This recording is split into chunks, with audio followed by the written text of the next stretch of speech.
Dan melihat kondisi uncertainty saat ini, apa yang menurut Bapak masih akan menjadi tantangan khususnya untuk industri bank digital di sisa 2025 ini? Oke, sebenarnya untuk bank digital ini sama, saya rasa semuanya juga sama. Yang paling menantang itu adalah cost of fund. Jadi dari sisi NIM-nya kita yang harus kita jaga.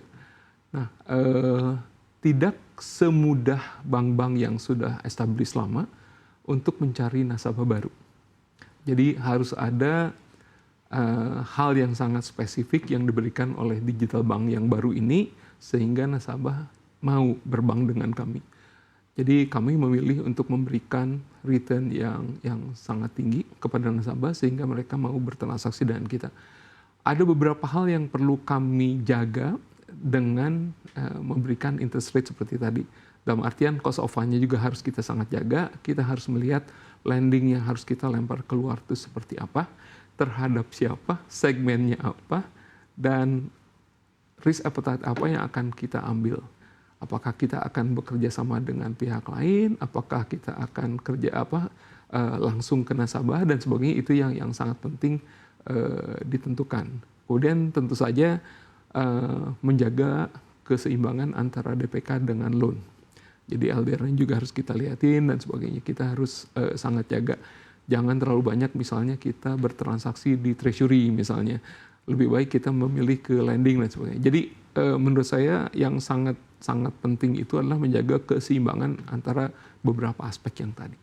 Baik, kalau kita melihat Krombank ini kan mencatat lonjakan pendapatan bunga bersih di tahun 2024, tapi secara laporan kita juga melihat Krombank ini meningkatkan provisi secara signifikan. Apakah ke depannya prinsip kehati-hatian ini akan menjadi yang utama?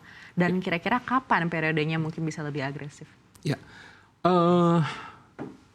pada masa periode ini dan ke depan pun, saya rasa prinsip kehati-hatian itu sangat-sangat kami jaga. Seperti misalnya berapa bagian dari modal kami yang bisa digunakan untuk loan dan sebagainya, itu kami sangat jaga.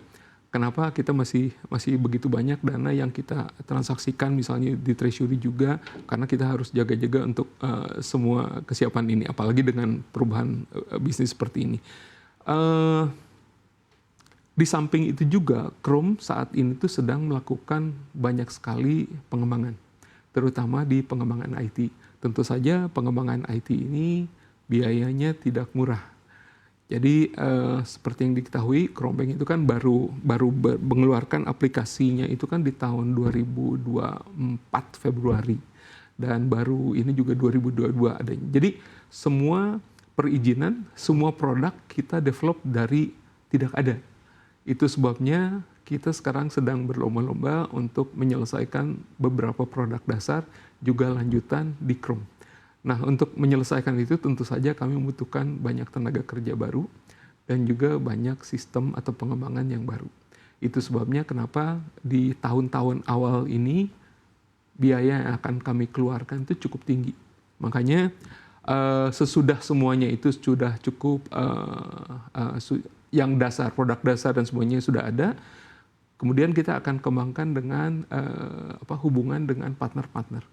Jadi hubungan dengan grup, kemudian hubungan juga dengan partner-partner lain, itu yang akan kita utamakan. Lalu stimulus apa yang menurut Krombank ini akan efektif untuk perbankan digital di dalam negeri?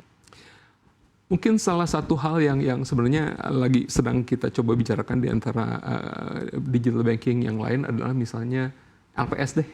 LPS. Sekarang ini kan LPS hanya memberikan jaminan untuk angka yang ditentukan. Nah, alangkah lebih baik kalau misalnya dari sisi LPS bisa memberikan jaminan juga untuk yang di atas suku bunga acuan, tetapi tentu saja dengan biaya yang lebih. Sama seperti asuransi lah. Maksudnya kenapa nggak disesuaikan saja gitu premi dan asuransinya.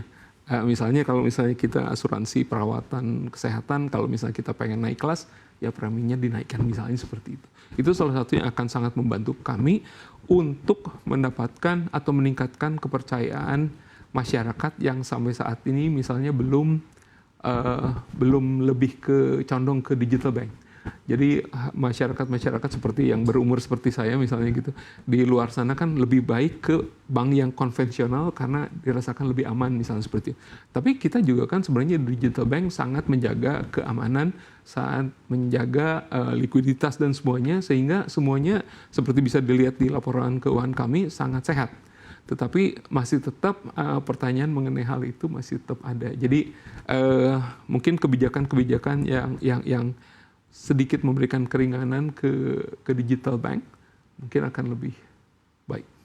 Baik, apakah ini artinya kenaikan penjaminan ini khusus untuk digital bank saja atau untuk konvensional bank juga? Saya rasa untuk semua. Alangkah lebih baik kalau misalnya ini bisa mengcover semua. Karena kalau misalnya Anda lihat sekarang untuk konvensional bank pun sebenarnya sudah banyak tenor-tenor dan nilai-nilai tertentu yang suku bunganya sudah di atas LPS. Gitu loh. Jadi saya rasa bukan hanya itu aja, tapi LPS itu lebih menjamin ke semua yang dijamin dalam perbankan Indonesia lah. Saya rasa begitu. Berarti apakah ada nilai khusus berapa yang ditawarkan oleh digital bank terhadap LPS? Sampai setinggi yang kami bisa tawarkan.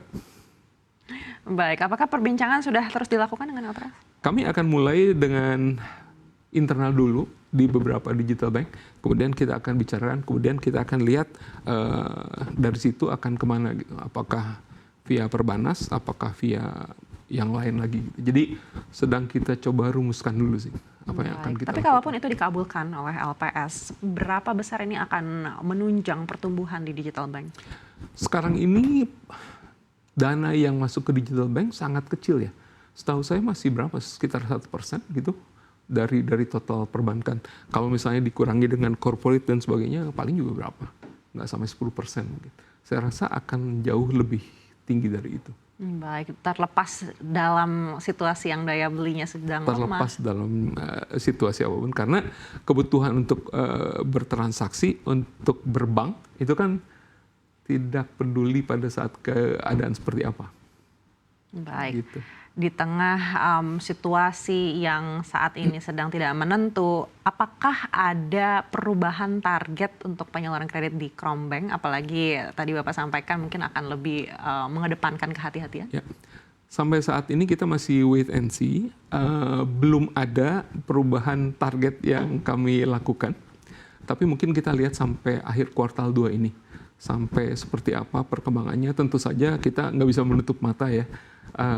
Kalau misalnya ternyata kebijakan itu dikeluarkan, saya rasa kebijakan di Amerika itu bisa berubah, besok juga bisa berubah ya. Saya agak serem.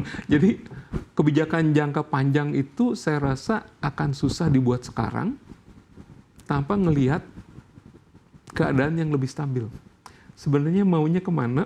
Sebenarnya kebijakannya yang mana yang akan dilakukan? Sebelum itu bisa dipastikan, saya rasa kalau kita harus merubah semua target, wah susah sekali. Baik,